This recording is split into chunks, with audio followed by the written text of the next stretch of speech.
اور تیسری بات یہ بغیر وضو کے آپ تشریف لے گئے, نماز پڑھ کے آ گئے. تو امام شافعی رحمۃ اللہ علیہ مسکرا کر جواب دینے لگے, کہنے لگے دیکھیے سب سے پہلی بات اس کا جواب یہ ہے کہ جب میں کھانے کے لیے آپ کے دسترخوان پر بیٹھا تو اس کے برکات انوار ایسے ظاہر ہوئے کہ میں کھاتا ہی چلا گیا.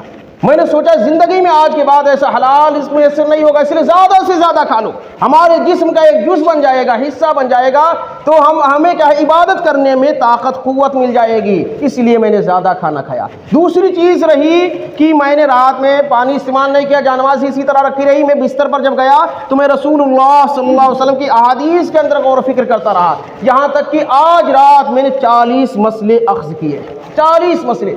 نیند بالکل غائب ہو گئی, 1 منٹ کے لیے پلک بھی نہیں جھپکی ہے. تو مجھے کیا ہے اس میں ٹائم ہی نہیں ملا, وقت ہی نہیں پتا چلا کہ فجر کا وقت ہو گیا, اس لیے تہجد کی نماز آج مجھ سے چھوٹ گئی.